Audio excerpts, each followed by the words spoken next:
Hello drama lovers ఈరోజు spooky in love drama episode 3 చెప్పుకోబోతున్నాం. ఇంకా డ్రామాలోకి వెళ్ళే ముందు సబ్స్క్రైబ్ చేసుకోండి.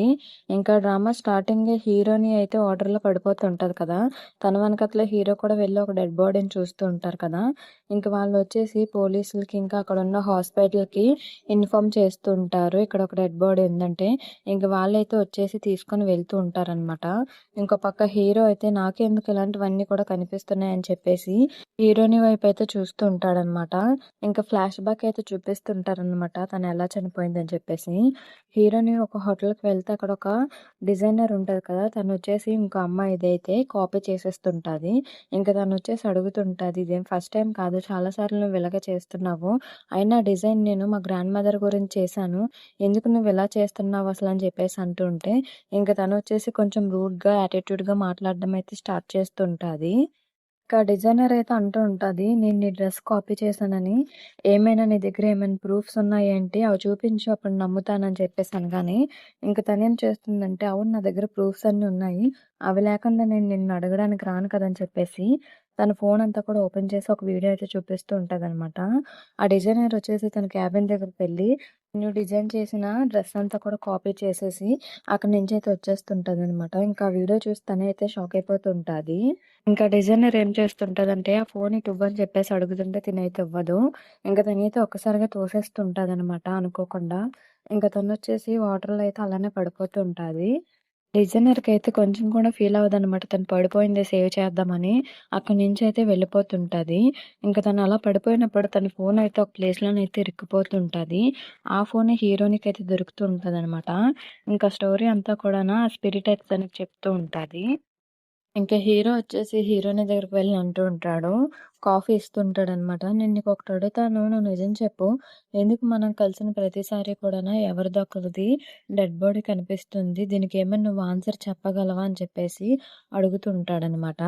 ఇంకా హీరోని అయితే మాట్లాడుతుంటే తన ఫేస్ అంతా కూడా వాటర్‌లో పడిపోయింది కదా, కొంచెం డల్‌గా, నీరసంగా అయితే ఉంటుంది. ఇంకా హీరో అయితే అది గమనించి, "వద్దులే నువ్వు నాకు ఇప్పుడు అప్పుడే ఆన్సర్ ఏమి ఇవ్వక్కర్లేదు. నువ్వు ఫస్ట్ రెస్ట్ తీసుకో" అని చెప్పేసి అక్కడి నుంచి వెళ్ళిపోదామని ట్రై చేస్తుంటే, ఇంకా తనొచ్చేసి "నీకు ఇది బాగా ఉపయోగపడుతుందని నేను అనుకుంటున్నానని" చెప్పి తను చనిపోతూ ఉంటది కదా, తన ఫోన్ అయితే వీడికి ఇస్తూ ఉంటదనమాట. ఇంకా హీరో అయితే ఆ ఫోన్ అంతా కూడా చెక్ చేసి తననైతే అరెస్ట్ చేపిస్తూ ఉంటాడు. ఇంకా సీన్ కట్ చేస్తే హీరో‌నైతే చూపిస్తుంటారు. వాడైతే ఇంట్లో కూర్చొని హీరోయిన్‌కి హెల్ప్ చేస్తే తనైతే థాంక్స్ చెప్తూ ఉంటారు కదా, అదంతా కూడాను తలుచుకుంటూ ఉంటాడనమాట. ఏంటో తిను ఒకసారి కోపంగా ఉంటది. ఇంకోసారి థాంక్స్ అని చెప్తుంటది. తిన్నైతే అసలు అర్థం చేసుకోలేకపోతున్నానని చెప్పేసి ఆలోచిస్తుంటాడు. ఇంకో పక్క హీరోని కూడాను తన రూమ్‌లోకి వెళ్ళి వీడు హెల్ప్ చేస్తుంటాడు కదా, తన గురించి ఆలోచిస్తుంటాది. ఇంకా సీన్ కట్ చేస్తే వాళ్ళ గ్రాండ్ మదర్‌ని అయితే చూపిస్తుంటారు. "నువ్వు నీ ఫ్రెండ్ దగ్గరికి వెళ్ళావు కదా, వాడి లవ్ నువ్వు యాక్సెప్ట్ చేసావా? నీకు తెలుసు కదా వాడికి నువ్వంటే ఇష్టమని" చెప్పేసి అడుగుతూ ఉంటది. ఇంకా హీరోయిన్ వచ్చేసి, "లేదు నాకు అలాంటివేమి ఇష్టం లేదని నీకు తెలుసు కదా, అయినా నేను ఎవరిని లవ్ చేయాలనుకోవడం లేదని" చెప్పేసి అంటూ ఉంటది. ఇంక వాళ్ళ గ్రాండ్ మదర్ వచ్చేసి, "మీ ఇద్దరి గురించి బయట ఆల్రెడీ రూమర్స్ వచ్చాయని నీకు తెలుసు కదా, ఆ రూమర్స్‌నే నువ్వు నిజం చెయ్యు. ఎందుకంటే నీకెక్కువ టైం లేదు. నేను 2 మంత్సే నీకు టైం ఇస్తున్నాను నీ పెళ్లి గురించి. లేదంటే నీ పియానో క్లాస్‌ని తీసేసి అక్కడ ఆర్ట్ ఎగ్జిబిషన్ అయితే పెట్టేస్తాము. తర్వాత నీ ఇష్టం" అని చెప్పేసి అంటూ ఉంటది. ఇక హీరోనికైతే ఏమి అర్థం కాదనమాట. అలానే ఆలోచిస్తుండిపోతుంటది. ఇంకా సీన్ కట్ చేస్తే వాడొచ్చేసి హీరోయిన్ వాళ్ళ గ్రాండ్ మదర్ దగ్గరికి వెళ్ళి బుకే ఇంకా చిన్న గిఫ్ట్ అయితే ఇస్తూ ఉంటాడు. వాళ్ళ గ్రాండ్ మదర్ అయితే, "నువ్వింత చేస్తున్నావు. సారీ నేను నీకు హెల్ప్ చేయలేకపోతున్నాను. నీ ప్రపోజల్ గురించి తన దగ్గర చెప్పాను. తను రిజెక్ట్ చేసేసింది. నాకు ఇంకొక దారి ఏం కనిపించలేదు. తనని ఎలా ఒప్పించాలో కూడా నాకేం అర్థం కావడం లేదు" అని చెప్పేసి అంటుంటే ఇంక వాడొచ్చేసి, "ఏం పర్లేదు. మీరదైనా ట్రై చేశారు కదా, నాకు చాలా సంతోషంగా ఉందని" చెప్పేసి అంటూ ఉంటాడు. ఇక వాళ్ళిద్దరూ మాట్లాడుకున్న కొంతసేపటికైతే హీరోని ఉన్న హోటల్‌కైతే వెళ్తుంటారు. వాళ్ళు ముగ్గురు కలిపి డిన్నర్‌కి వెళ్దామని ప్లాన్ చేసుకుంటుంటారనమాట. ఆ విషయం అయితే తనకైతే తెలీదు. హీరోయిన్ వాళ్ళ గ్రాండ్ మదర్ ఇంకా వాళ్ళ ఫ్రెండ్ అయితే ప్లాన్ చేస్తుంటారు. ఇంకా అక్కడికి వెళ్ళి అడిగితే తను ఇప్పుడే వెళ్ళిపోయిందని చెప్పేసి అనగానే ఇంక వీడైతే ఫీల్ అవుతూ ఉంటాడనమాట. ఇంకా సీన్ కట్ చేస్తే వాడైతే ఇంటికి వెళ్ళి డ్రింక్ చేస్తూ తన పాస్ట్ అయితే తలుచుకుంటూ ఉంటాడనమాట చైల్డ్‌హుడ్‌లోది.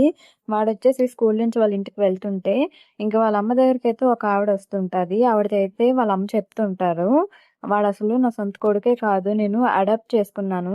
వాడనుకుంటున్నాడు వాడే ఇంక వాళ్ళ బ్రదరు ట్విన్స్ అని.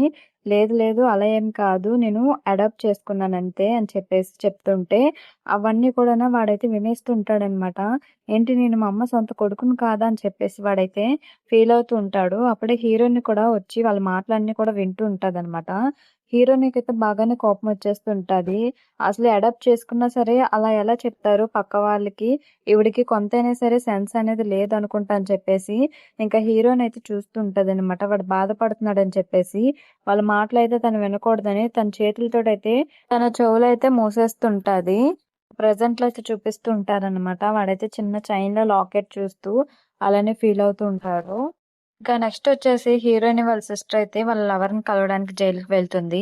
నేనింకెప్పుడు నీ దగ్గరికి రాను. ఇదే లాస్ట్ టైమ్ అని చెప్పేసి అంటుంటే, "నువ్వేం కంగారు పడకు మా డాడీ పొలిటీషియనే కదా! నేను బయటకొచ్చేస్తాను. అలానే నీ హెల్ప్ కూడా కొంచెం ఉండాలి. బయటకొచ్చాక చైనా హోటల్‌లో నీకు నేను హెల్ప్ చేస్తా" అని చెప్పేసి అంటూ ఉంటాడు. ఇంకా సీన్ కట్ చేస్తే హీరోయిన్ అయితే ఫ్లాష్ బ్యాక్ అయితే వెళ్తూ ఉంటది. ఒకతనైతే రిచువల్ చేస్తూ ఉంటాడు. హీరోయిన్‌కి స్పిరిట్స్ అవన్నీ కూడా కనిపిస్తాయి కదా! అవన్నీ కూడా కనిపించకూడదని చెప్పేసి రిచువల్స్ అవన్నీ కూడా చేస్తుంటే, తనకైతే హెల్త్ బాగోకుండా హాస్పిటల్‌లో అయితే అడ్మిట్ అవుతూ ఉంటది. ఇంకప్పుడే తనైతే కళ్ళు తెరిచి చూసేసరికి వాళ్ళ గ్రాండ్ మదర్ అయితే, "ఇప్పుడు నీకెలా ఉంది? నీకిప్పుడు ఎలాంటి స్పిరిట్స్ అవేం కనిపించడం లేదు కదా!" అని చెప్పేసి అడుగుతూ ఉంటదనమాట. కాకపోతే వాళ్ళ గ్రాండ్ మదర్ పక్కనే హీరోయిన్ వాళ్ళ ఫ్రెండ్ ఉంటాడు కదా! వాళ్ళ బ్రదర్ అయితే చనిపోతాడు. వాడే స్పిరిట్‌లో వచ్చేసి వాళ్ళ గ్రాండ్ మదర్ పక్కనైతే ఉంటాడనమాట. ఇంక తనైతే చూస్తూ ఉంటది. కానీ వాళ్ళ గ్రాండ్ మదర్ అయితే కంగారు పడతదని చెప్పేసి, లేదు ఇప్పుడు నాకేం కనిపించడం లేదు. నేను బాగానే ఉన్నానని చెప్పేసి అబద్ధం చెప్తూ ఉంటాది. ఇంకప్పటి నుంచే తనైతే చేతులకి గ్లౌజెస్ అవన్నీ కూడా వేసుకొని, అందరూ కూడా ఒకే దగ్గరున్నా సరే తినైతే వేరుగా ఉంటదనమాట. ఫ్రెండ్స్‌తో కూడా సరిగ్గా ఎంజాయ్ చేయలేకపోతూ ఉంటది. అవన్నీ తలుచుకొనైతే బాధపడుతూ ఉంటది. ఇంకా సీన్ కట్ చేస్తే హీరో వచ్చేసి వాళ్ళ సార్ దగ్గరికి వెళ్ళి, "అసలు మీరు అలా ఎలా చేయగలరు? నా ట్రాన్స్‌ఫర్ మీకు ఎవరు చేయమన్నారని" చెప్పేసి అడుగుతూ ఉంటాడనమాట. ఇంక వాళ్ళ సార్ వచ్చేసి, "నేను నీకు ముందే వార్నింగ్ ఇచ్చాను కదా! పొలిటీషియన్ వాళ్ళ కొడుకుతో పెట్టుకోవద్దని. నువ్వు పోయి పోయి వాడితోటే పెట్టుకున్నావు. వాళ్ళు పైనుంచి ఆర్డర్స్ వేశారు. ఇంక మేము కూడా ఏం చేయలేని పరిస్థితి. నువ్వు తప్పకుండా నా ట్రాన్స్‌ఫర్ అవ్వి వెళ్ళాలి" అని చెప్పేసి అంటూ ఉంటాడు. ఇంకా సీన్ కట్ చేయగానే హీరో వాళ్ళ ఫ్రెండ్స్ వచ్చేసి పార్టీ చేసుకుంటుంటారు. అందులో ఒకడొచ్చేసి, "మా గ్రాండ్ మదర్ నాకు కొట్టినట్టు అనిపించింది. అది కూడా కలలోనే. ఇలాంటివన్నీ కూడా నిజంగా జరుగుతాయా? లేదంటే మన ఊహ ఏంటి?" అని చెప్పేసి అంటూ ఉంటే, ఇంకా పక్క నుంచయితే నిజంగా జరుగుతాయి. చనిపోయిన వాళ్ళు మనల్ని వదిలేసి వెళ్ళిపోయారని చెప్పేసి అనుకుంటాము. కానీ అదైతే అబద్ధం. వాళ్ళెప్పటికీ మన పక్కనే ఉంటారు. ఎందుకంటే ఆవిడ నిన్ను నిజంగా కొట్టిందంటే ఆవిడ కూడా నీతోటే ఉందని చెప్పేసి అనగానే, ఇంక వీళ్ళైతే ఎవరబ్బా ఇలా మాట్లాడుతున్నారని చెప్పేసి పక్కకైతే తిరిగి చూస్తూ ఉంటారనమాట. ఇంకా తిరిగి చూడగానే అక్కడైతే హీరోయిన్ ఉంటది. ఇంక వాళ్ళిద్దరైతే అనుకోకుండా కలిసారని చెప్పేసి ఒకళ్ళనొకళ్ళు చూసుకుంటూ ఉంటారు. హీరోయిన్ వచ్చేసి ఫుల్‌గా డ్రింక్ ఆన్ అయిపోతూ ఉంటది. తన పాస్ట్ అంతా కూడా తలుచుకుంది కదా! అవన్నీ కూడా గుర్తు తెచ్చుకొని ఫుల్‌గా తాగేస్తూ ఉంటది. ఇక హీరో వచ్చేసి, "నువ్వా? నువ్వేంటి నాకు ప్రతి ప్లేస్‌లో నువ్వే కనిపిస్తున్నావు. ఎనీవే మనిద్దరం మళ్ళీ కలిసాము" అని చెప్పేసి అంటుంటే, ఇంకా హీరోయిన్ వచ్చేసి వాడి వైపు చూస్తూ ఉంటదనమాట. వాళ్ళ ఫ్రెండ్స్ అయితే "తనెవరు నీకు తెలుసా? సరే రా తన దగ్గరికి వెళ్లి మాట్లాడదాం" అని చెప్పేసి వెళ్తుంటే ఇంకా హీరోయిన్ వచ్చేసి "ఆగండి, ఆగండి మీరెవరు నా దగ్గరికి రాకూడదని" చెప్పేసి అంటూ ఉంటదనమాట. వాళ్ళకైతే ఏమి అర్థం కాదు. అలానే ఉండిపోతూ ఉంటారు. బార్ అంతా కూడా చాలా రష్‌గా ఉంది. అలాంటిది నా చుట్టూ టేబుల్స్ అన్నీ కూడా ఖాళీగా ఉన్నాయంటే మీకర్థం కాలేదా? నా దగ్గరికి ఎవరు రాకూడదు. ఈ టేబుల్స్ అన్నీ కూడా నేనే బుక్ చేశా అని చెప్పేసి అంటూ ఉంటాది. ఇంక అయినా సరే హీరో అయితే వినడనమాట. తన దగ్గరికి వెళ్లి తన గ్లాస్‌లో అయితే డ్రింక్ అనేది వేస్తుంటే ఇంక హీరోని అయితే ఎవరబ్బా నాకు డ్రింక్ ఏసారు? ఫస్ట్ టైము ఒక అబ్బాయి నాకు డ్రింక్ ఏసాడు. అబ్బాయేంటి అసలు అమ్మాయిలు కూడా నాకు డ్రింక్ వేయలేదు. అలానే నా ఎదురుగా ఇప్పటికొచ్చి ఎవరు కూర్చోలేదు కూడా నా ఫ్రెండ్స్ ఎవరూను. నాకు చాలా హ్యాపీగా ఉందని చెప్పేసి తనైతే డ్రింక్ చేస్తుంటదనమాట. ఇంకా నెక్స్టొచ్చేసి తనైతే ఫుల్‌గా డ్రింక్ ఆన్ అయిపోతుంటది కదా! తనకైతే తాగిన మత్తులో ఏం చేస్తుందో కూడా తెలీదు. హీరో షర్ట్ పట్టుకొని గట్టిగా ఊపేస్తుంటదనమాట. అలా లాగుతూ, లాగుతూ వాడి షర్ట్ అయితే చిరిగిపోతూ ఉంటది. ఇంక తనైతే ఆ పీస్ అయితే తన చేతిలోనే ఉండిపోతుంటది. ఇంక వాడొచ్చేసి పాపం వాడి షర్ట్ అంతా కూడానా ఊడిపోతున్నా సరే అలానే చూస్తూ ఉంటాడనమాట. అసలు దీనికేంటి ఏమైనా మెంటలుందా ఏంటి ఇలా చేస్తుంది? ఇప్పుడు నేనేమన్నానని ఇలా చేసిందని చెప్పేసి అంటుంటే, ఆ బార్‌లో ఉన్న వాళ్ళందరూ కూడాను వాళ్ళిద్దరి వైపే చూస్తూ ఉంటారు.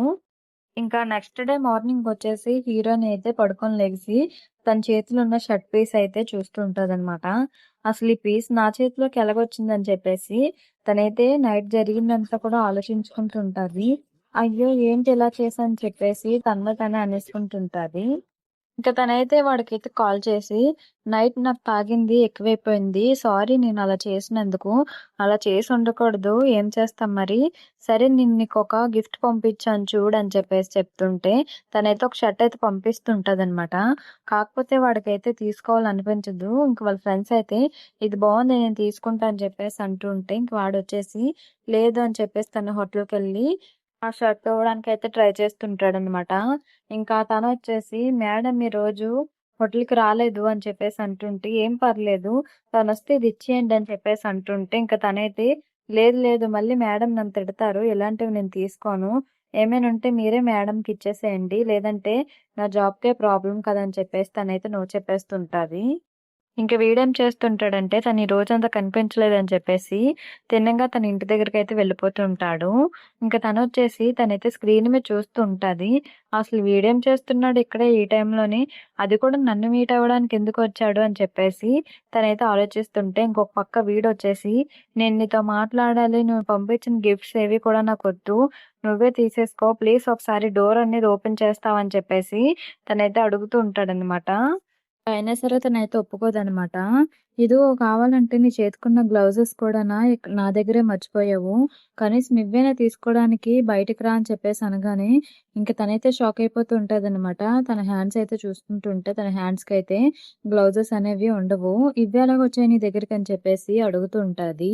ఇంక లాస్ట్ నైట్ అయితే తను ఫుల్‌గా తాగేసుంటది కదా! అలానే రోడ్ పైకైతే వెళ్ళిపోతూ ఉంటదనమాట. బైక్స్ అవన్నీ కూడా వస్తూ ఉంటాయి. హీరో వచ్చేసి తన హ్యాండ్ పట్టుకొని "నువ్వేం చేస్తున్నావసలు" అని చెప్పేసి గట్టిగా లాగుతూ ఉంటాడనమాట. ఇంకా హీరోని వెళ్లి వాడి షోల్డర్ పైనయితే పడిపోతూ ఉంటాది. వాడు మాత్రం తన హ్యాండ్ అయితే అస్సలు వదలడనమాట. గట్టిగా పట్టుకొనుంటాడు. తన హ్యాండ్స్‌కి గ్లౌసెస్ కూడా ఉండవు. తాగిన మత్తులో అయితే తీసేస్తుంటాది. ఇంకా అదంతా తలుచుకొని హీరోయిన్ అయితే షాక్ అయిపోతుంటది. అయ్యో! ఏంటి ఇలా అవ్వింది? ఇప్పుడెలా? అని చెప్పేసి ఇంక అలానే దూరంగా వెళ్ళిపోతూ ఉంటది. ఇంక ఇంత జరగాక కూడానా వాడిని మీట్ అవ్వకపోతే ఎలాగా? నేను తెలుసుకోవాలి కదా! వాడికి స్పిరిట్స్ అవన్నీ కూడా కనిపిస్తున్నాయో లేదో అని చెప్పేసి వాడినైతే లోపలికైతే పిలుస్తూ ఉంటాది. టీ తాగుతూ లోపలికి రా అని చెప్పేసి అనగానే ఇంక వీడు కూడా వెళ్తుంటే హీరోయిన్ వచ్చేసి మళ్ళీ తన హ్యాండ్స్‌కైతే గ్లౌజెస్ వేసుకొని వాడికైతే టీ అనేది తెస్తూ ఉంటది. ఇంక చాలా సేపటి తర్వాతయితే హీరోని, "నేను నీకు ఒక విషయం అడుగుదామనుకుంటున్నాను. నువ్వు తప్పుగా అనుకోవద్దు. ఇప్పుడు నీకు ఏవైనా కనిపిస్తున్నాయా కొత్తగా?" చెప్పేసి అనగానే, ఇంక వీడైతే దీనికి ఇంకా తాగింది దిగలేనట్టుంది. ఏవేవో పిచ్చి పిచ్చిగా మాట్లాడుతుంది అని చెప్పేసి అనుకోని అయితే చూస్తూ ఉంటాడనమాట. హీరోని బ్యాక్ సైడ్ అయితే చిన్న బాబు అయితే నించొనుంటాడు. అవును ఈ బాబు ఎవరు అని చెప్పేసి వాడైతే అడుగుతుంటే, ఇంకా హీరోయిన్ అయితే వెనక్కి తిరిగి చూస్తూ ఉంటది ఎవరని చెప్పేసి. అక్కడైతే చిన్న బాబు ఉంటాడు. వాడు చనిపోతాడనమాట. వాడు కూడా స్పిరిటే. ఇంక తనకైతే ఒక క్లారిటీ అనేది వస్తుంటది. ఇంక వీడికి కూడానా స్పిరిట్స్ అవన్నీ కూడా కనిపించడం స్టార్ట్ అవ్వాయి అని చెప్పేసి అనుకుంటూ ఉంటది. ఆ బాబు మా పక్కింట్లో ఉంటాడు. మా ఇంటికి ఆడుకోవడానికి వస్తుంటాడు అప్పుడప్పుడు అని చెప్పేసి కవర్ చేస్తుంటాది. ఇంకా సీన్ కట్ చేస్తే వాడైతే వాళ్ళ ఇంటికి వెళ్ళి ఆ రోజు నైట్ అయితే పడుకుంటూ ఉంటాడనమాట. వాడు పడుకున్న తర్వాతయితే అక్కడున్న టీవీ ఆన్ అయిపోతూ ఉంటది. కార్టూన్ ఛానెల్స్ అవన్నీ కూడా వస్తూ ఉంటాయి.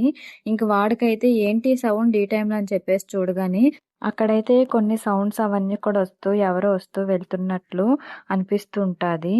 సో, వాళ్ళ ఇంట్లో అన్ని సౌండ్స్ రావడం చూసి వాడైతే భయపడిపోయి బయటకైతే వచ్చేస్తుంటాడనమాట. వాడికసలు ఓపిక అనేది ఉండదు. అంతలా భయపడిపోతుంటే హీరోయిన్‌కైతే కాల్ చేస్తుంటాడు. ఇంక తనొచ్చేసి తనకైతే ఒక మెడిసిన్ అనేది ఇస్తుంటది. ఇక హీరోయిన్ వచ్చేసి జరిగిందంతా కూడా చెప్పేస్తుంటదనమాట. నా హ్యాండ్ ఎవరైనా టచ్ చేస్తే వాళ్ళకి కూడా గోస్ట్స్ అవన్నీ కూడా కనిపిస్తాయి. నువ్వు నా హ్యాండ్ పట్టుకున్నావు కదా! అందుకే నీకు కూడా కనిపిస్తుంది అని తన స్టోరీ మొత్తం వాడికి చెప్పేసి, "రా మీ ఇంట్లోకి వెళ్లి వెతుకుదాము. ఆ చిన్న బాబు ఎక్కడున్నాడో" అని చెప్పేసి వాడినైతే లోపలికైతే తీసుకొని వెళ్లి వెతుకుతూ ఉంటాది. ఇంకో పక్క వీడొచ్చేసి పాస్ట్‌లో వీళ్ళిద్దరి మధ్య జరిగిందంతా కూడానా ఆలోచనలోకి వెళ్ళిపోతుంటాడు. అందుకేనా తిను ఎక్కడ ఏ గోస్ట్ కనిపించినా సరే కరెక్ట్‌గా అదే టైంకి తిను కూడా అక్కడుండేది. నాకిన్ని రోజులు అర్థం కాలేదు. ఆ రోజు కూడా నేను ఆ ట్యాంక్‌లో నీకు డెడ్ బాడీ ఉందని ఎలా తెలుసు అని చెప్పి అడిగినా సరే తనైతే ఏం సమాధానం ఇచ్చేది కాదు. ఇదే అనమాట దానికి రీజన్ ఇప్పుడిప్పుడే అర్థమవుతుందని చెప్పేసి వాళ్ళిద్దరి మధ్య జరిగిన స్టోరీ మొత్తం తలుచుకుంటూ ఉంటాడు. ఇంక వీళ్ళిద్దరూ కలిసైతే ఆ గోస్ట్ బాబునైతే వెతుకుతూ ఉంటారనమాట. వీడేంటి ఎక్కడ వెతికినా లేడని చెప్పేసి వాడైతే పక్కకు తిరిగి ఒకేసారి మిర్రర్‌లోకి చూస్తుంటే ఆ బాబొచ్చేసి వీడి భుజం మీదైతే వెనకతల వాడిని గట్టిగా పట్టుకొని ఉంటాడనమాట. అదంతా చూసిన హీరో అయితే గోల గోల చేసేసి ఏడ్చేస్తుంటాడు. ఇంక వాడైతే ఇల్లు మొత్తం అలాగే తిరిగేస్తుంటాడనమాట. "ప్లీజ్ నన్నొదిలేయ్, వదిలేయ్ నాకు చాలా భయం" అని చెప్పేసి అంటుంటే, ఇంక హీరోయిన్ వచ్చేసి "ఇంక చాలు ఆపు. వాడెప్పుడో నిన్నొదిలేసి వెళ్ళిపోయాడు" అని చెప్పేసి అనగానే ఇంక వాడైతే అప్పుడు కొద్దిగా రిలీఫ్ అవుతుంటాడు. ఇంకా బాబు అయితే ఆ పక్కనే ఉంటాడనమాట. ఇంకెక్కడితో ఈ ఎపిసోడ్ అయితే అయిపోతుంది. నెక్స్ట్ ఎపిసోడ్‌లో ఏం జరిగిందో తెలియాలంటే సబ్స్క్రైబ్ చేసుకోండి. Thank you for watching.